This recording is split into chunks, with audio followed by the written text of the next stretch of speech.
小朋友，你哋好，歡迎嚟到晚安啊，小耳朵。今晚我哋一齊走進帳幕入面，喺星空下聽一個晚安故事。準備好就開始啦。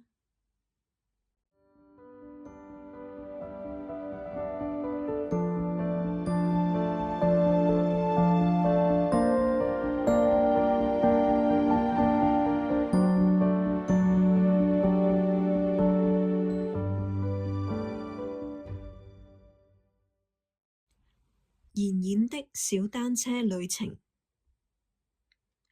喺一個被陽光包圍嘅森林入面，有一所充滿快樂同笑聲嘅森林學校。班上有一隻小狗，叫妍妍。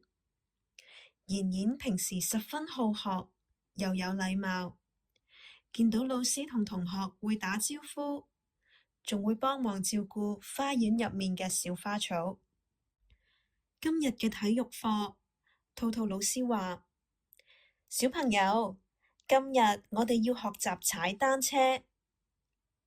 操場上排滿咗一架架色彩繽紛嘅小單車，有啲小朋友表現得好興奮，好想快啲踩單車。有啲小朋友就明顯表現得有少少緊張啦。老師先向同學們講解同埋示範點樣踩單車，仲有檢查好每一位小朋友都戴上咗頭盔同埋護膝，以策安全。之後就到大家嘅自由時間，開始學習踩單車啦。小猴子毛毛一跳上單車就踩得好快，輕鬆地圍住操場兜咗一個圈。小獅子小獅用咗少少時間就掌握到平衡，穩穩地由起點向前行咗一直線。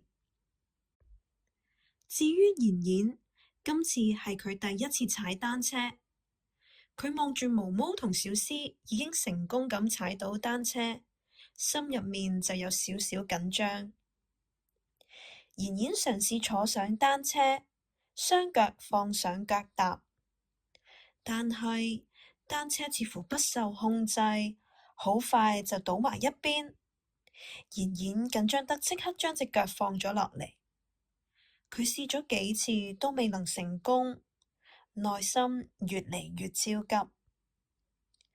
兔兔老師留意到第一次學習踩單車嘅妍妍，於是行過嚟佢身邊講：妍妍，慢慢嚟，老師喺呢度。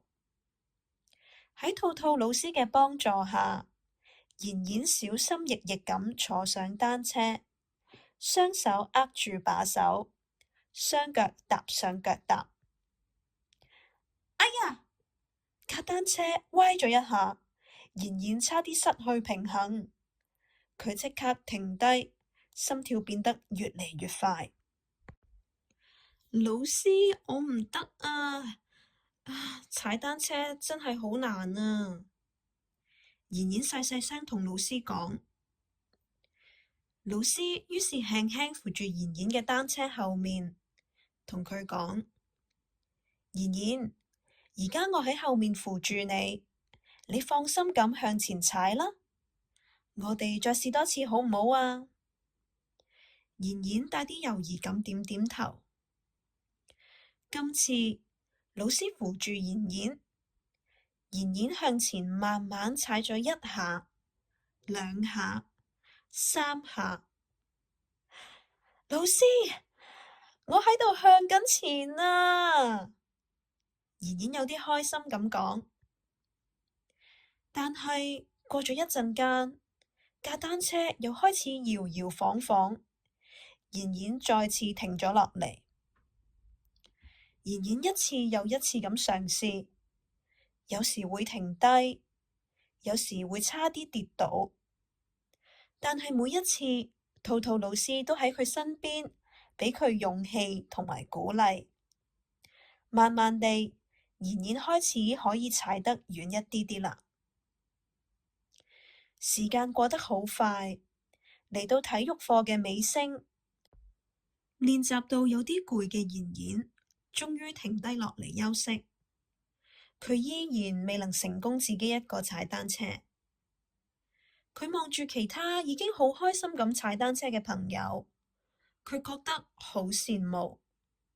佢嘅臉上難免帶啲失望。兔兔老師行過嚟，蹲低身同妍妍講：妍妍，你幾好嘛？老師啱啱見到你好努力咁練習，由一開始坐上單車會搖搖擺擺，到之後可以向前踩一小步，每一次都比之前有進步，老師好欣賞你啊！妍妍諗咗一諗，回頭望望剛才嘅起點。兔兔老師輕輕摸下佢個頭，安慰佢講：學習一種新事物，最重要並唔係你學得快唔快、厲唔厲害，而係學習嘅過程，你有冇勇於嘗試，一步一步咁學習。結果並唔重要，最重要嘅係你享受過程。佢繼續溫柔咁講：妍妍，你今日真係好勇敢啊！雖然係你第一次踩單車，但係你一直冇放棄，投入學習，願意嘗試，呢個先係你最叻嘅地方。我哋下次體育課再繼續練習踩單車啊！妍妍聽完兔兔老師嘅說話，終於露出微笑。佢明白到今日嘅佢仲未學識踩單車，但係佢知道自己正在進步，總有一日佢一定能夠做到。